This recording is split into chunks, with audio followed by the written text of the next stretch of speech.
I'm sure that Larry, I shouldn't say that his packing is just a little bit erratic, but when he unpacks, it probably fits the same description. You know, usually in a hotel room there's a dresser and drawers. Never used. Never ever used. As the week goes on, you find apparel practically everywhere. And when you climb into your own bed at night and you say, what the hell is this at the bottom of my bed? And it's Larry's dirty underwear the day before. And you say, how the heck did that get in there? It crawled in there by itself. But you're right, it just seems to crawl around all by itself.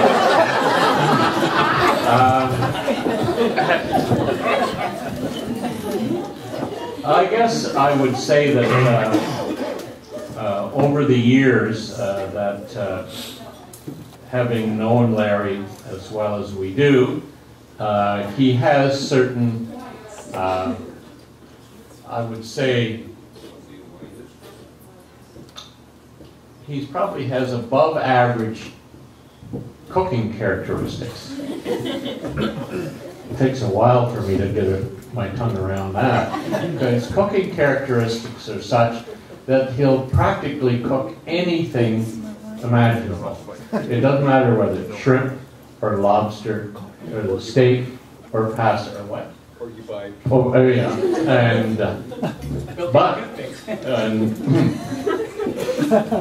but you have to know that when Larry starts cooking, there isn't a single clean dish, pot, or pan, or utensil left in the entire kitchen. Everything gets used. Everything.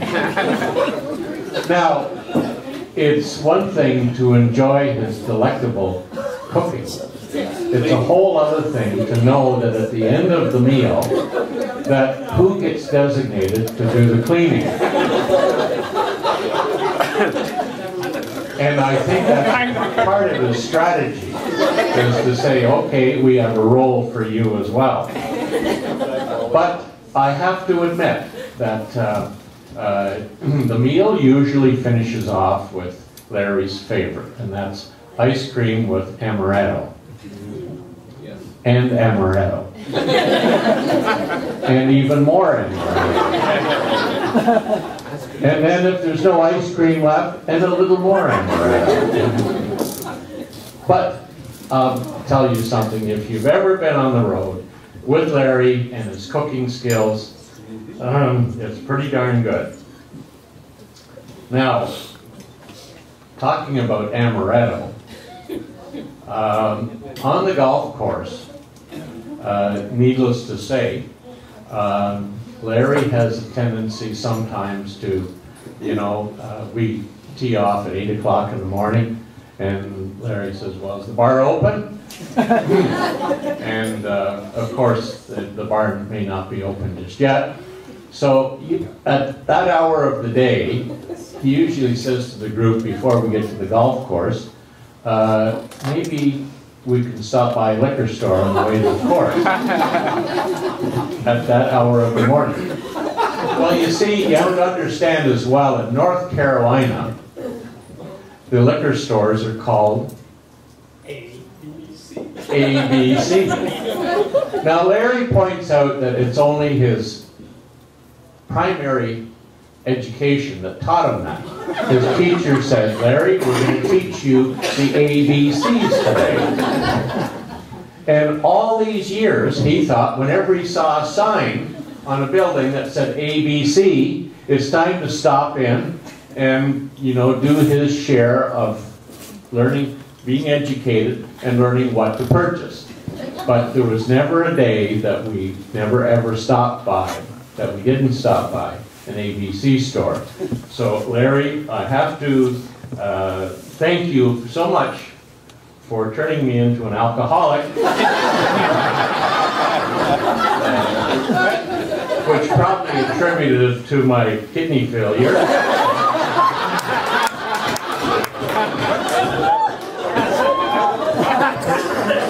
And your driving led to me to have heart surgery.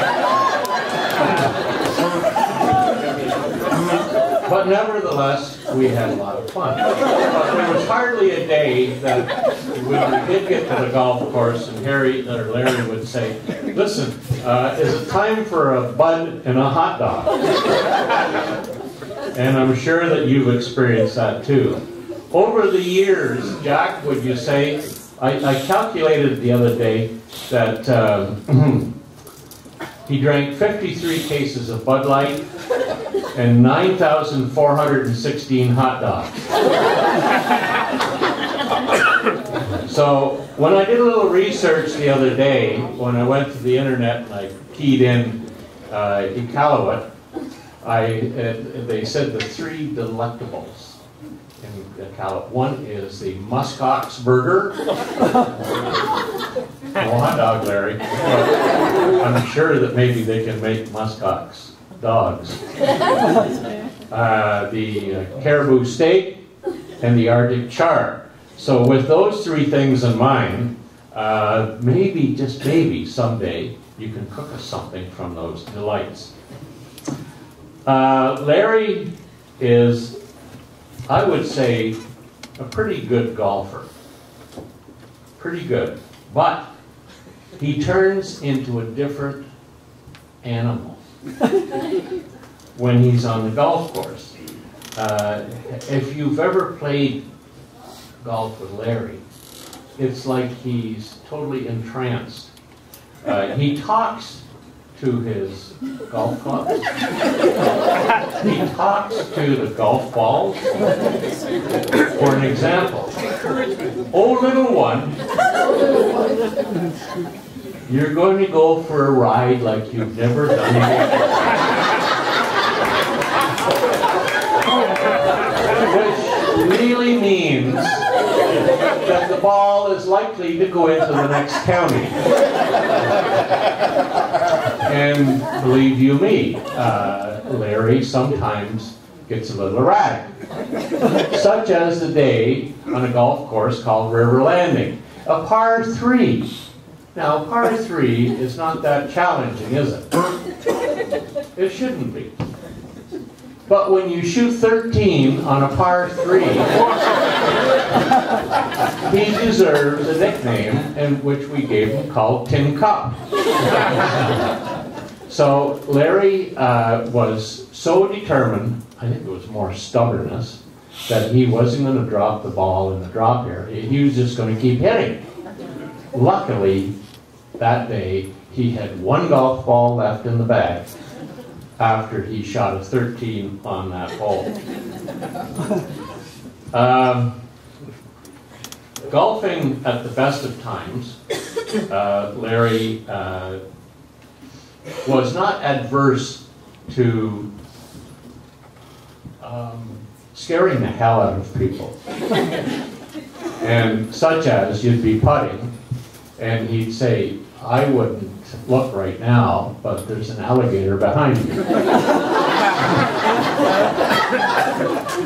Now usually, if you've heard that a dozen times or more, you don't jump anymore, or your heart doesn't go, you know, you sort of say, well, all right, it's Larry again. Except for this one day. This one day. Wouldn't look now, there's an alligator behind you. It wasn't a big alligator. No. And got a hell of it. Put the ball anyway, went over, picked up the ball, turned around, looked, there's a freaking alligator.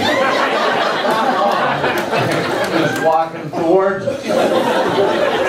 Well, Larry's pretty dependable, I would say.